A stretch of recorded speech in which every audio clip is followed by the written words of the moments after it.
For the longest time, one word was a big part of my life story: quitting. It seemed like every single day I had a new goal that I wanted to accomplish, but what would happen every single time was it didn't work out how I wanted to, and so I would quit. I wanted to make the high school basketball team, and I didn't. I wanted my real estate career to work out, and it didn't. I wanted tons of different business ideas that I'd had in my head that I actually tried to implement to work out, and none of them did. And then there's the little daily things. Things like talking myself out of a cold shower, or knowing I should be sticking to my diet, but I decide to go eat this other food instead, or I'm halfway through a workout and I decide to call it quits. I've noticed that one thing all weak men have in common is a habit of quitting and not keeping their word to themselves. This isn't the only quality that weak men possess, but I've never met a weak man, including myself when I considered myself one, who didn't routinely quit. Quitting is like telling life you've been beaten. It's being the beta in life. Whether you listen to that voice inside your head when it tells you to quit, or you let the surrounding environment tell you what you're capable of when it rejects your efforts, either way, you've submitted and you can feel it within yourself. You just feel completely weak. Quitting, not following through, and not keeping your word to yourself all lead to self-doubt and feeling like a victim. It's not the trying and failing that actually makes you feel like a victim, it's the quitting. If you keep getting up and trying again, you will not feel victimized, but if you quit, you're basically saying that something outside of me was more powerful than me and it was able to stop me from getting what I wanted. I mean, can you imagine a strong man saying something like that? He never would. Thomas Edison failed 10,000 times before he found the successful way to make a light bulb. Strong men don't mind failing and going up against challenges because they believe they're stronger than whatever it is that's going up against them. Now, there's guys out there right now who are like I used to be, who are saying something like, well, I don't believe in myself, so how can I find these tactics so that I can develop self-confidence and believe in myself to overcome challenges? And then you're gonna start searching YouTube for self-confidence tactics and hacks and all this kind of stuff, but the greatest self-confidence trick I ever discovered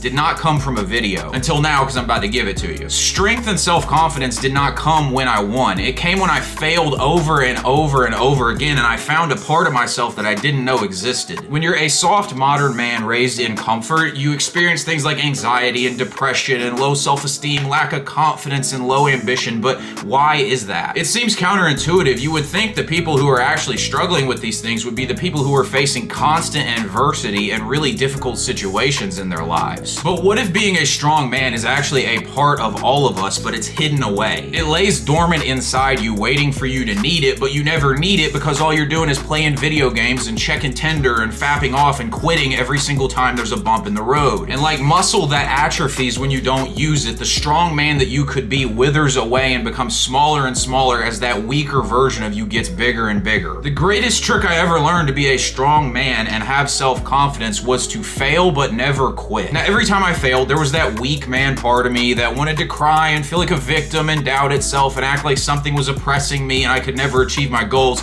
But every single time I failed, there was also this voice that kept getting louder and louder that was saying something completely different. Every time I failed, but I reaffirmed to myself that I wasn't gonna quit until I succeeded, that strong man version of myself began to emerge more. And the funny thing about this voice is it doesn't actually want success, or like it doesn't want it super easy. It doesn't want things handed to it. It doesn't want to fail either, but it wants to go up against the challenge because it's this part of you that believes so strongly in you that you can beat things that it wants life to throw its toughest challenge at it because it wants life to flinch first. This part of me, and it's a part of you, it doesn't want the easy route. It wants life to punch it as hard as possible because it wants to prove that it can take it. I want you to watch this Kobe Bryant clip. It shows exactly what I'm talking about, and then I'll break down why. Back the other way.